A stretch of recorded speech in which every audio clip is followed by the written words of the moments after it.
Are you doing crunches? Yeah, this is, you know, when you're operating the camera, you just gotta find every single thing to get your workout in, you know? Welcome back to TechNicki speaking. Today we're talking first looks and honest opinions between the Ronin-S and the MOZA Air 2 gimbal, utilizing the Blackmagic Pocket 4K cinema camera and the Lumix GH4 or GH5. Let's go.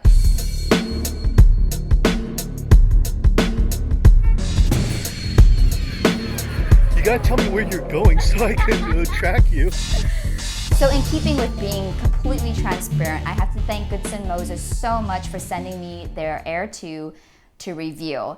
I had needed a gimbal for a gig I did last week, but unfortunately it was arriving the same day as my gig. So knowing this, I called my friend Richard, thank you Richard, for letting me borrow your Ronin-S. So in a way, this is not an in-depth review whatsoever. I definitely need more time to play with all the functions to provide an in-depth review in the future. However, I was able to play with both the Ronin-S and the MOZA Air 2 equally the same amount of time, which was like less than 24 hours. So this is more of an honest first impressions, right out of the box, right out of the bag of what I really thought between the two. In terms of setup, I have to say the Ronin-S was a lot more intuitive to set up. I did not need an instruction manual. I also had my friend give me an overview, and it was easy to match what he was doing the next day when I was operating by myself. I will say that the MOZA Air 2 was not as intuitive. There are a lot of parts which are fantastic, but it's honestly a little overwhelming when you open up the case. And the instruction manual wasn't all that clear. However, after a couple of hours of fiddling around with putting on the plate, taking off the tripod plate, we were able to figure it out. I would say my biggest thing, and I don't know if it's specifically because of my camera, I did have a shorter lens, and because of that, the rod system when I was attaching the follow focus was not clicking in the right way, so I had to add the riser plate. But in order to add the riser plate, I had to adjust with an Allen wrench and attach 8 screws. So that took the most time. I will say, however, in all fairness, I was comparing the setup between my GH4 with the follow focus and the MOZA Air 2 versus just the Ronin-S without any follow focus. So for those of you who don't have the privilege of having a first AC on set, you can literally now operate the camera and focus at the same time.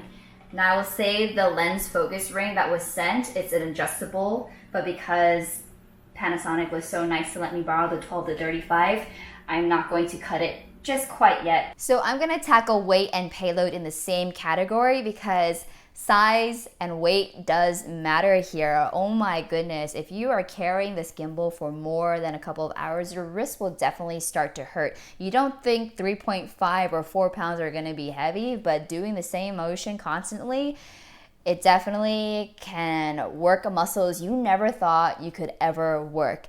All right, this is getting heavy for me. Oh! Sorry, cut. So I'm thankful that both of them do come with a bottom tripod mount, so you can fold both of them in to have an extension when you're holding your gimbal, or you can spread out the little tripod legs and put it down to give you a little bit of a rest. In terms of the weight of the gimbal, it was kind of funny that the MOZA Air is lighter in terms of the gimbal system at 3.5 pounds, but had a higher payload capacity of 9.25 pounds. So it's a lighter system, but it can carry a lot more weight. That means with the Blackmagic 4K Cinema Pocket camera, my friend definitely preferred utilizing his Blackmagic on the MOZA Air versus the Ronin-S because it definitely handled the weight a lot better and it was a lot smoother in terms of operation. The weight of the Ronin-S is actually 4.1 pounds, but can carry up to 7.9 pounds. Now let's talk batteries, everybody's favorite topic when it comes to gimbals. Both of them operate at a whopping 10 hours plus, so on any given one-day shoot, you should have plenty of battery power to last throughout the day. Now, however, the MOZA Air takes 4 replaceable batteries, and each of them are about 2,500 milliamps, meaning that each battery can get you to 3 to 4 hours, meaning that the entire battery system and gimbal can last you anywhere from 12 to 16 hours. With the Ronin-S, The biggest con is that the battery is the handle. So if you don't have a second handle, you actually have to purchase a second handle. And I would say in terms of comparing the price between replaceable batteries, the replaceable lithium batteries are going to be a lot cheaper than this DJI handle for the Ronin-S. Now, when it comes to the features and functions between the two gimbal systems, you're going to hear me say the MOZA Air 2 gimbal has this or does this, and the Ronin-S doesn't really have that function, or you have to purchase an extra accessory for that. The biggest thing being the built-in screen. The MOZA Air already comes in with a built-in screen that allows you to precisely control each function of the pan, roll, and tilt. Whereas the Ronin-S, you actually have to purchase a separate extender for the screen to even be present. One of the coolest features that the MOZA Air 2 has in addition to the built-in screen is their quick release tripod plate. And this thing is a huge time saver. This quick release system accepts all Manfrotto plates. So that is a really cool feature. It also accepts cheaper alternatives like mine, which is the 3-pod. So yes, I was able to go from a gimbal to a tripod utilizing the same plate. Cool. That saves a lot of time and energy. So that is a huge time saver, especially those of you who are going from gimbal to tripod to gimbal to tripod and don't have the time to keep adjusting the plates. Huge, awesome feature. So another great feature about the quick release system is the built-in hard stop. What do I mean? Because this is so revolutionary. The built-in hard stop ensures the camera is always aligned in the same spot. So even if you take off the camera with the plate on it and you put it back on, because you had already balanced your gimbal and you set it where it needed to be set, you just gotta slide that plate back in with the camera, and the hard stop will ensure that it's always in the same spot without having to do any rebalancing. Poof! The auto tune on the MOZA Air is not only fun, but it's effective. By fun, I mean it dances. By dances, I mean this. Do a little dance, make a little love, get down tonight, get down tonight. And by effective, I mean calibrating all your accesses in less than 15 seconds. Pretty cool. Okay, I feel like I'm leaving the Ronin-S out here a little bit, so let's talk about calibration. In terms of balancing your gimbals, both offer a balance check. Unfortunately, with the Ronin-S, you do have to download the app in order to access things like a balance check and also Inception. With the MOZA Air 2, you don't need an app in order to access balance check or Inception. However, I will say my friend did prefer the Ronin-S balance check a little over the MOZA simply because it offered way more information when it came to balancing gimbals.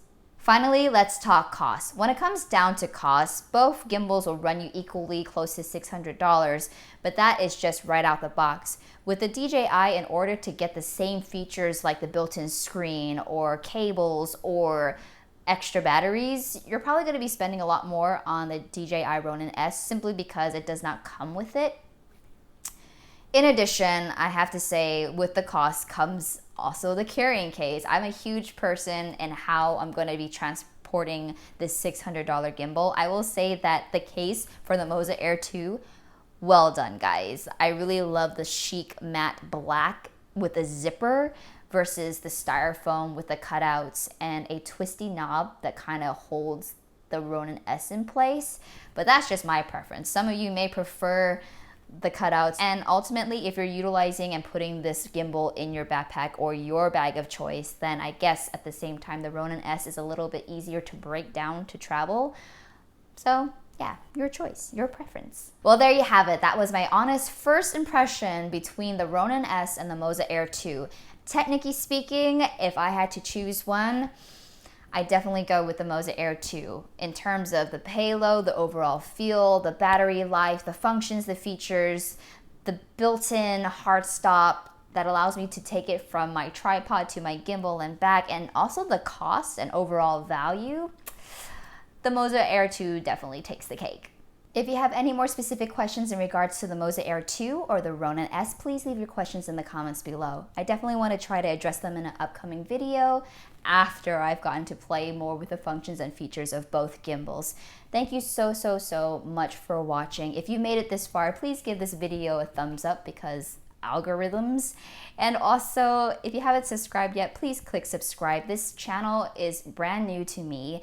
It's also a huge passion. I definitely want to provide weekly content for you, the viewers, and I want to continue creating content that provides value in terms of reviews, tips, tutorials, and interviews with upcoming badass female filmmakers. So please subscribe, and I hope to see you in the next video. Bye. I definitely wanted to get those smooth pan and tilt shots, but I didn't have a slider, so I called my friends at Lebec, and they were so gracious to loan me their S4 kit, which is about half the size of this one.